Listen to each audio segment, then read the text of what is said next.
Yahweh Shem Shai Bashem Chahagodash. Double honors to my teachers, the head apostles, the elders of Great Millstone, Kazak Shalom to the hopeful elect.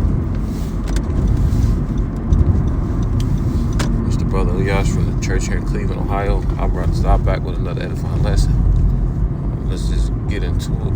This is Psalms 1:1. It says, "Blessed is the man that walketh not in the counsel of the ungodly, nor standeth in the way of sinners." Right? Because light and dark can't coexist. It's a spiritual tug of war when you're around people who do not serve Yahweh Bashem Yahushua. It's a very spiritual battle that we're fighting. And our weapons are not carnal, but they're spiritual, mighty, able to pull down those strongholds, like it says in the book of Corinthians. It says, "Nor sitteth in the seat of the scornful." So we're not around naysayers and the mockers. Verse 2, "But his delight is in the law of the Lord." And the law, pursuing the Baruch 4:1, is the whole book, not just the 613 commandments. And in his law doth he meditate day and night. And that was the point that I was thinking about. That's even in the law, where these things should be as frontlets, upon thy eyes. Wherever we go, as we sit down and speak with our children, Yahweh Bashem Yahushua should always be on our mind, and he should be on our mind first. So I'm going to grab the one I quoted.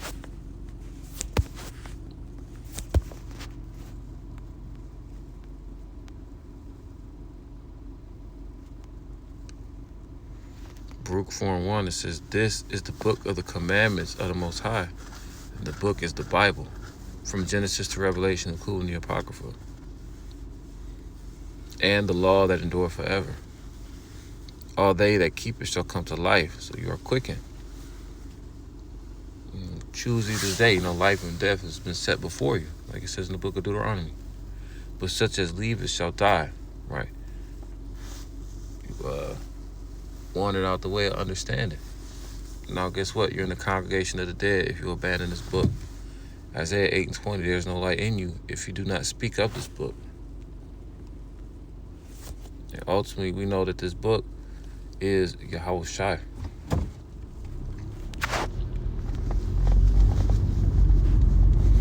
Psalms 1:3, it says, "And he shall be like a tree planted by the rivers of water." And those typically are stronger trees. But why? Because their roots constantly being nourished, constantly being watered.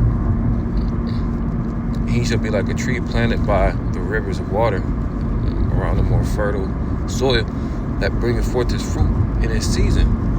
His leaf also shall not wither, and whatsoever he doeth shall he prosper." So we're not looking for carnal success here. We're looking for spiritual success. And if you do things according to the Lord's will, you put them first, you can receive a bone every now and then.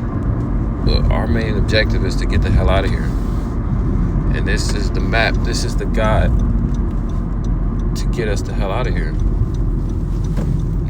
Joshua 1:8 said, "This book of the law shall not depart out of thy mouth, but thou shalt meditate therein day and night, that thou mayest observe to do all that is written therein. Then thou shalt make thy way prosperous, and then thou shalt have good success." So this is the point of the lesson. We're supposed to meditate upon these things, because the things that you ultimately think about all the time, those are the things that are going to manifest, whether they be good or evil.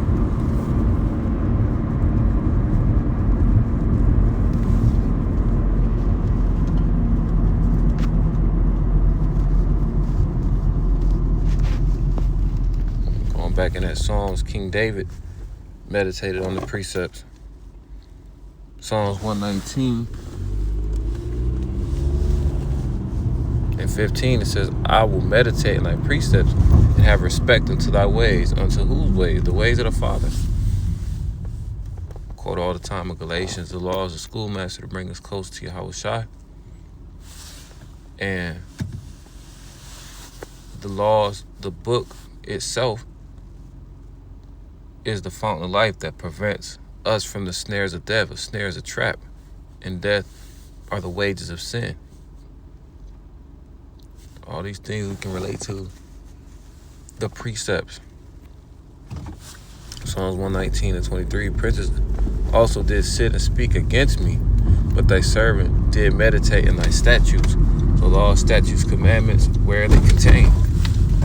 Within the scriptures. And you go back and see the different people who came up against David, including his own family members. But look what the Lord did for him.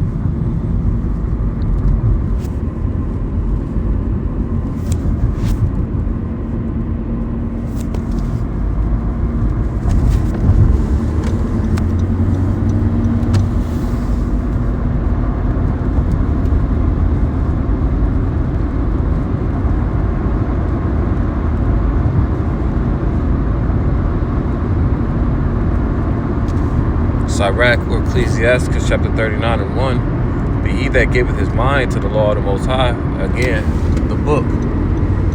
Genesis to a Revelation, including the Apocrypha. And is occupied in the meditation thereof. So what does it mean to meditate? We've been bringing that up.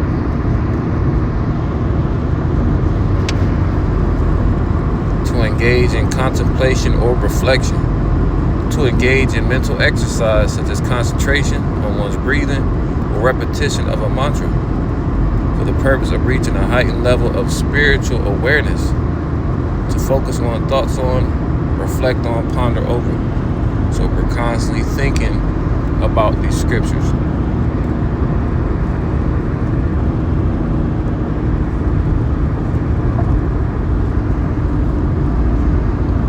Etymology of the word meditate still says to ponder, think abstractly, engage in mental contemplation, to think over, consider. Why? Because the scriptures let us know that wisdom will meet us in every thought, but wisdom will not enter into a malicious soul. So as we get to know Sophia a little bit better, we get to know ourselves and not our old selves, the nigga. Get to know that new creature in Yahweh Shai as we continue to meditate upon these precepts, as we continue to watch brothers apply the precepts.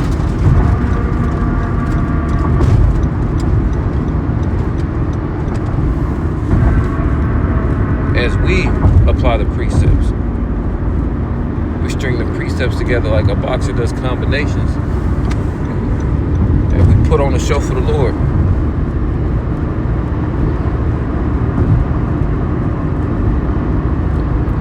Meditate, take appropriate measures to employ the mind in thought or contemplation. So point's been made. Sirach 39, again it says, but he that giveth his mind to the law of the Most High and is occupied in the meditation thereof will seek out the wisdom of all the ancient. And where is the ancient wisdom found at? Scriptures. And be occupied in prophecies. He will keep the sayings of the renowned men, and where subtle parables are, he will be there also. Right, so you'll be able to give an answer when somebody asks a question because you're constantly reading, meditating, and studying. He will seek out the secrets of grave sentences and be conversant in dark parables. And the scriptures already give us the breakdown of how to do so. It just depends on your measure of faith. We do these things precept upon precept, precept upon precept. Line upon line, line upon line, here a little and there a little. And then the Lord is going to grant that access, that wisdom.